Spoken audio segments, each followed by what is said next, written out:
Mateo entró a la iglesia cuando la misa estaba por terminar. El lugar aún olía a incienso y a velas recién apagadas. Su ropa estaba gastada, manchada por el trabajo duro y la lluvia que lo había sorprendido en el camino.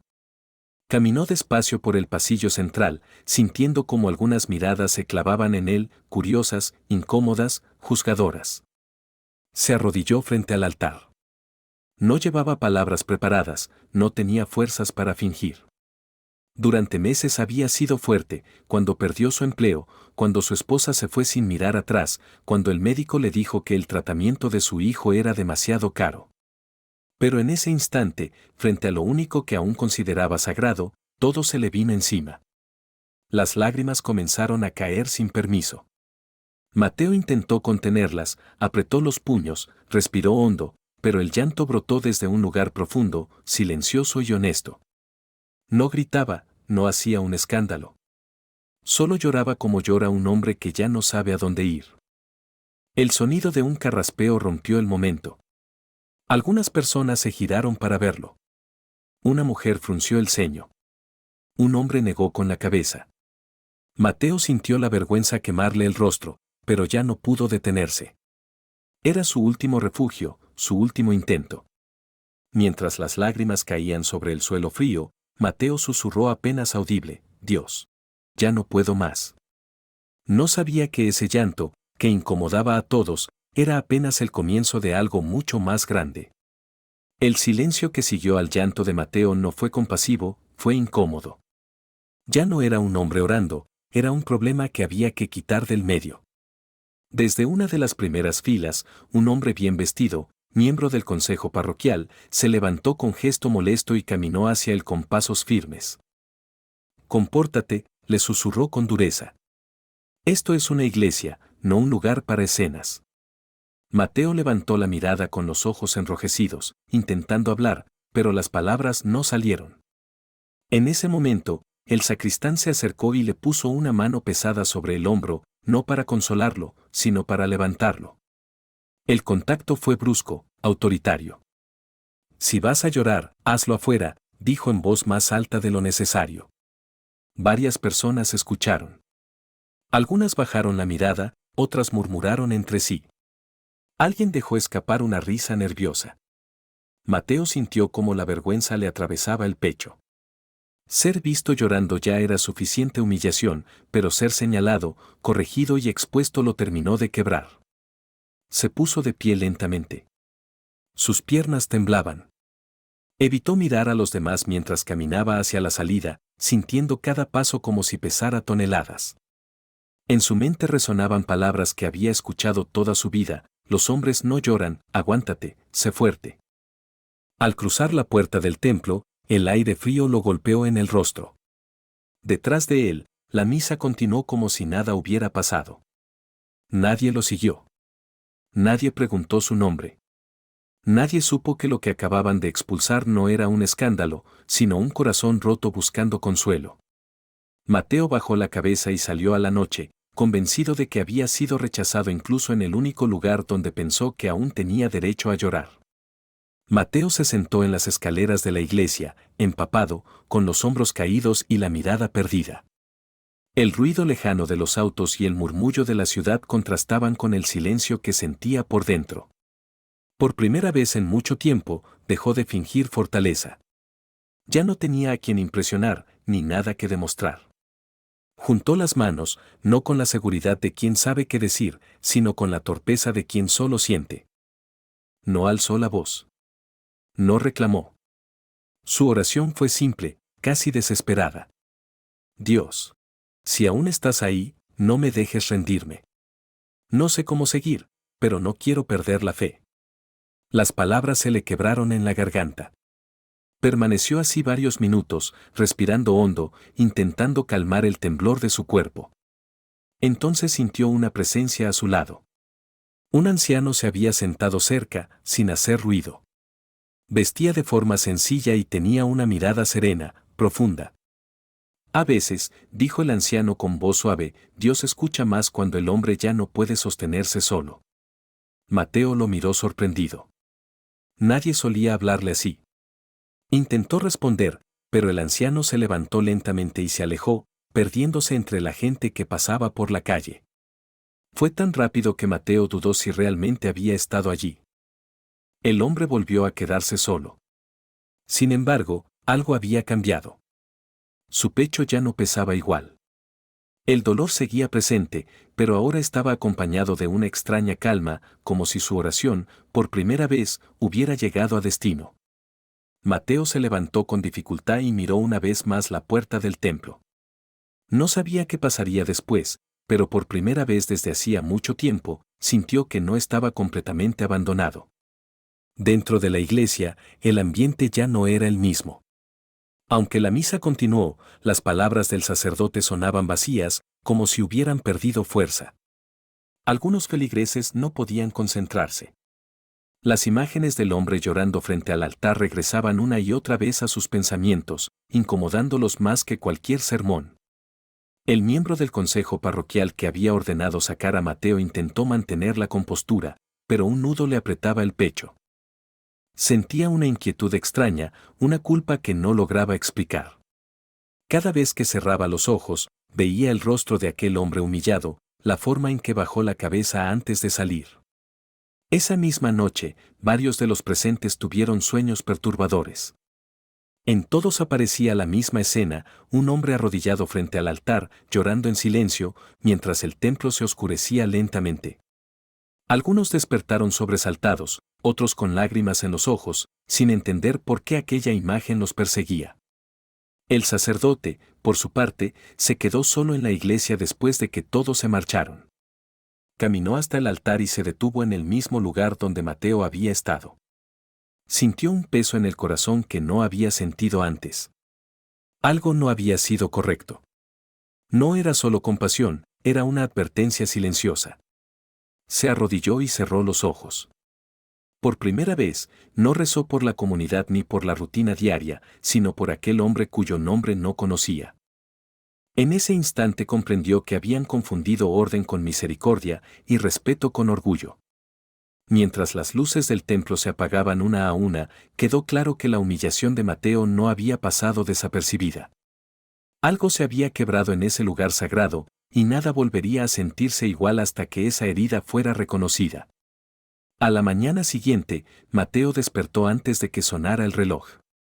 La noche había sido corta y llena de pensamientos, pero su corazón se sentía extrañamente liviano. Preparó a su hijo para ir al médico, esperando otra jornada de malas noticias.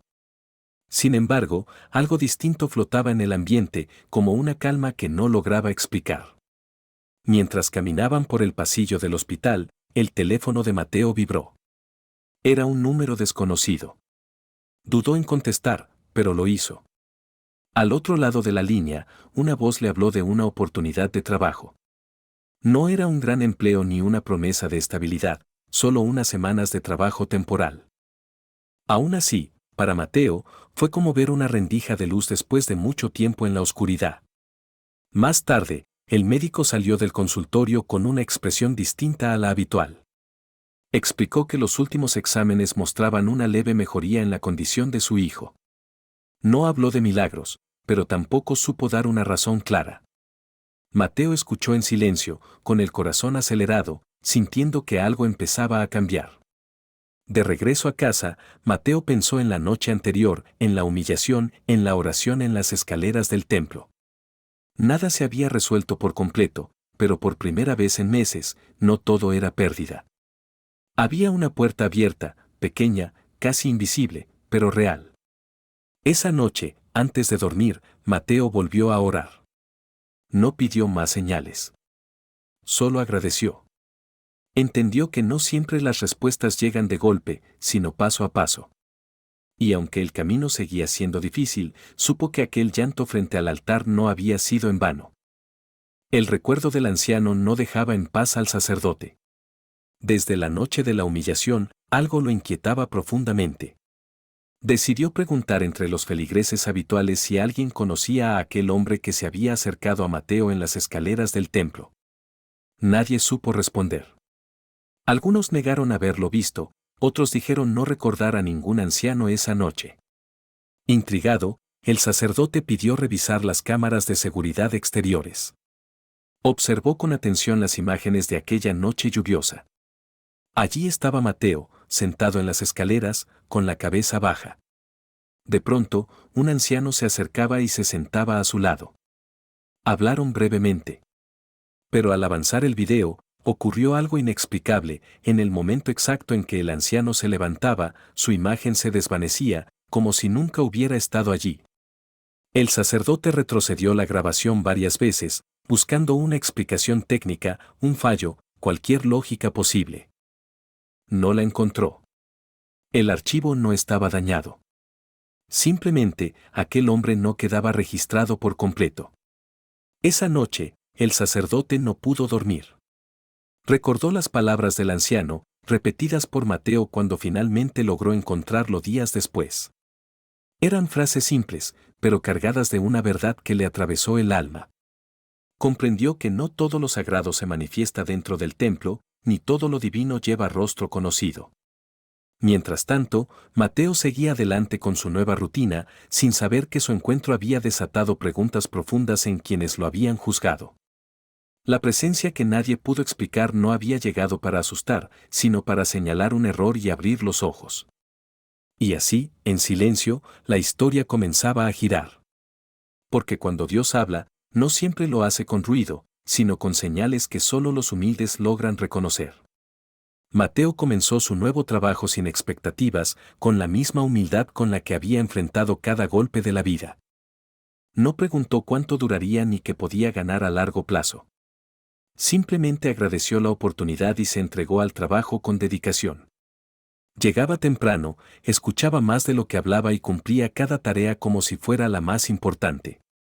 Pronto, su actitud llamó la atención. No era el más fuerte ni el más preparado, pero tenía algo distinto: paciencia, respeto y una honestidad que se notaba incluso en los pequeños detalles. Cuando cometía un error, lo admitía. Cuando veía a alguien necesitar ayuda, se ofrecía sin esperar reconocimiento. Entre las personas que notaron su forma de ser estaba una mujer mayor, enferma y de carácter difícil, a quien Mateo debía asistir con frecuencia.